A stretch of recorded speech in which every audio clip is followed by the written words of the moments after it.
இருக்கிற தளபதி தமிழகத்தில் மட்டுமல்ல, இந்தியாவில் மட்டுமல்ல, உலகத்திலேயே மிகச்சிறந்த மாநிலமாக தமிழ்நாடு திகழ்கிறது என்ற பெயரை ஈட்டிக் கொண்டிருக்கிற நம்முடைய தமிழக முதலமைச்சர் தளபதி அவர்கள் அறிவித்து, இந்த தமிழ்நாட்டை தலைகுனிய விடமாட்டேன், ஓரணியில் தமிழ்நாடு தீர்மான ஏற்பு பொதுக்கூட்டம், இதைத்தான் இங்கே நடத்தி கொண்டிருக்கிறோம். தமிழக முதலமைச்சர் தளபதி அவர்கள் செய்திருக்கிற பணிகளை எல்லாம் நீங்கள் மறந்துவிடக் கூடாது. ஆக ஓரணியில் தமிழ்நாடு என்ன கட்சி எல்லாம் அது வேற விஷயம். ஆனா தமிழ் என்ற உணர்வு, தமிழ்நாடு என்ற உணர்வு, அது நம் அனைவருக்கும் தன்மானம் காக்கிற, சமூக நீதியை காக்கிற அந்த உணர்வை வளர்ப்பதுதான் நம்முடைய நோக்கம். அதுதான் ஓரணியில் தமிழ்நாடு.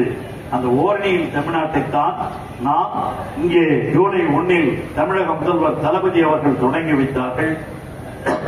அந்த அடிப்படையில் தான் இல்லந்தோறும் சென்று அவருடைய கோரிக்கைகளை கேட்டு நம்முடைய நாம் நிறைவேற்றி இருக்கிற பணிகளையும் எடுத்துச் சொல்லி இந்த ஓரணியில் தமிழ்நாட்டை தமிழக முதல்வர் அவர்கள் அன்று துவக்கி வைத்தார்கள்.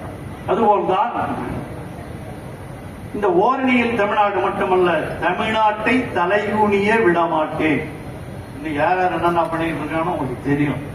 தமிழ்நாட்டை தலைகுனிய வைக்கிறதுக்கு அதிமுக செய்கிற நடவடிக்கை எல்லாம் கொஞ்சம் நஞ்சம் உங்களுக்கு தெரியும். இப்ப சமீபத்தில் அந்த கட்சி 5 கட்சியா போயிடுச்சு.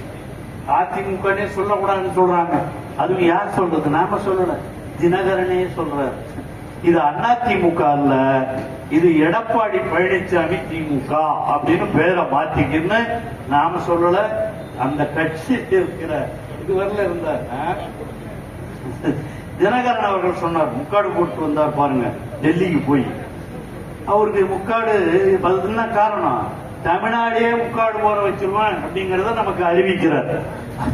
அதுதான் உண்மை.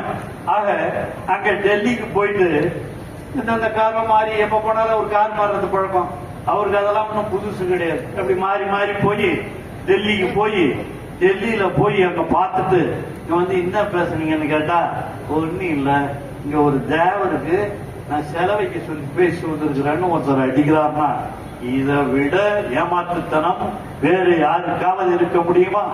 ஒரு அரசியல் கட்சியினுடைய தலைவராக இருக்கிற ஒருவர் என்ன பேசணுங்கிறத கூட ஏன்னா சொல்ல முடியாது. அங்க கூப்பிட்டது வேற காரணம், அதெல்லாம் நமக்கு தெரியும். எங்களுக்கு தெரியாதா? எல்லாரும் தொலைக்காட்சியை பார்த்து கொண்டிருக்கிறீர்கள். இப்ப அவங்க 1வது 2வது 3வது 4வது 5 போய் எத்தனையா போகும்னு தெரியல. எல்லாரும் அவர்கள் பிரிந்து கொண்டிருக்கிற ஒரு காலகட்டம். அவங்களுக்கு தமிழ்நாட்டை ஓரணியில் உருவாக்க வேண்டும் என்பது அல்ல, அவங்க கட்சியே ஓரணியில கொண்டாட முடியல. அப்புறம் எங்க தமிழ்நாட்டை ஓரணியில் அதிமுக கொண்டாடும்? தயவுசெய்து நினைச்சுப்பார். அதுக்காகத்தான் தமிழக முதலமைச்சர் தளபதி அவர்கள் தமிழ்நாட்டு மக்களை எல்லாம் தமிழ் இன உணர்வு உள்ளவர்களாக, தமிழ்நாட்டினுடைய மக்களாக, மனிதர்களாக அவர்களுக்கு மொழி உணர்வு, இன உணர்வு, சமத்துவ உணர்வு இவைகளெல்லாம் வளர வேண்டும். சமூக நீதி இந்த மக்களிடையே வளர வேண்டும். பிளே ஸ்டோர் மற்றும் ஆப் ஸ்டோரில் இருந்து பாலிமர் செயலியை QR கோடு மூலம் பதிவிறக்கம் செய்யுங்கள். செய்திகளை உடனுக்குடன் பெறுங்கள்.